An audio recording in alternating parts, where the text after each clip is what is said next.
people get involved in your campaign, they say, you know what, I love this woman, I love what she's doing, she's fighting for us.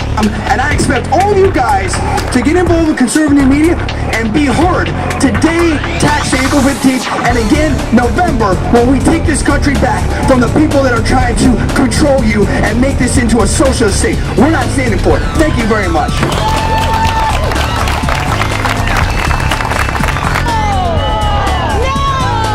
These people are speaking it out here. They're letting you know what's going on. Well, I like to be independent and I like to pattern myself after myself. I don't think anybody's perfect out there. While there's bits and pieces of different legislators out there, and you'll hear some of the candidates talk completely about other legislators, both past and present. Most of the time I think you'll focus on what I'm going to do back in Washington and who I am. And I'm a guy that's going to stand up because he's been abused by the government, he's been hurt by the government. I'm going to be a person that represents the people and be heard. I'm going to listen to the people. We're also going to be transparent. I'm planning on having some kind of a website up which will explain why I'm voting on certain issues the way I'm voting. I'll also use that same website to apologize if I make any mistakes.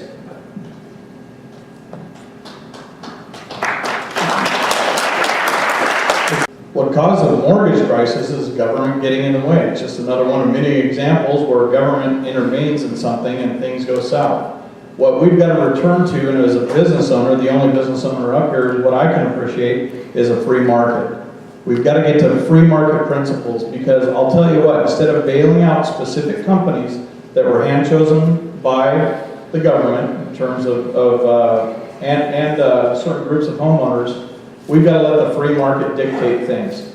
Okay, it's kind of like there's two ways to take off a Band-Aid. Most children want to take it off really slowly, but if you just surprise them and rip it all off, it gets it over with quicker. We would have this whole crisis over with quicker if we just ripped off the Band-Aid by getting government in the way, because for every healthy business or every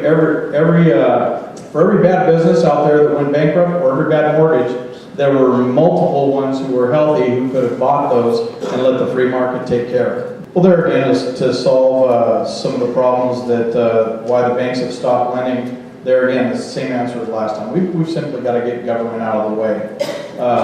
President Obama wants to take that TARP funding, and as companies that he specifically handpicked to bail out, as they repay those loans, he wants to create now a revolving fund and keep loaning that money out to other businesses. We've got to stop that. First of all, that legislation, which was bad enough in the first place, is evolving into something different, so characteristic of what government's doing. But we've got to get common sense people elected, common sense people that know how to run a business, that know how to run budgets, and let the free market, once again, take care of itself. We are at ground zero here in this district. All the major tributaries coming into the Delta and flowing out of the Delta are in this district. And we are at ground zero and need to fight for our water rights. But every conversation that we have about water needs to start and stop with storage. The system in California was designed for 18 million people, and now we have over 30 million people. We need more storage, and there's a lot of successful examples to do that. It's too bad I just have a minute here, but the other thing is we've got to get endangered species out of the way. It talks about the question about the rights of people. The rights of people become higher of a priority, in my opinion, than the rights of insects. Okay, we need to repeal parts of endangered species to protect the rights of the people, or the people are going to become the endangered species. All the money that we're putting towards the United Nations is ludicrous. We supply foreign aid to all kinds of different countries, many of which who can't stand us. Some of them are to countries that our own president, I'm ashamed to see, has apologized. Folks, I'm not going to stand up here tonight in my closing 2 minutes and tell you who I'm going to parallel and how I mirror other people. I'm Brad Goehring, and I'm from Lodi, and I'm a wine grape grower, and I put my pants on the same way you do. In fact, Friday morning on my way to the office, I donned a pair of coveralls with a suit and tie underneath because I stopped and worked on a couple tractors that were out in the field. I think you've gotten to know me a little bit tonight, and I appreciate to get to know you as well. What I need to do is you guys have a very difficult choice to make. We do have 4 good candidates up here. The difficult thing to do, But of first most of importance is to find who you parallel your morals and values with the closest. If you find that there's a lot of similarities, I encourage you, the next thing is to find out where the support in the community is coming from. There's a reason that I've raised the most money in this race of any of the candidates. It's because I'm the best suited to beat Jerry McNerney. There's a reason why I've gotten almost all of my endorsements from inside the district. And almost every Republican elected official, half on the San Ramon City Council, Sheriff Rupp, Sheriff Moore, and just about every Republican elected official in the Valley. And that's because I'm the best candidate to beat Jerry McNerney. That's the true goal here, is to beat Jerry McNerney.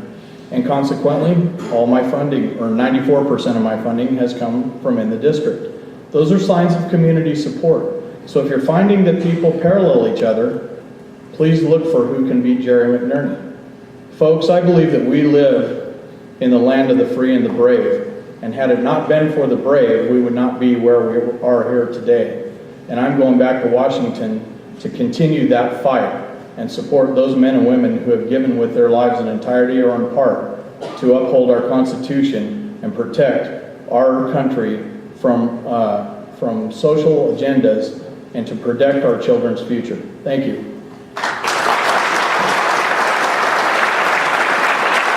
Thank you, Mr. President.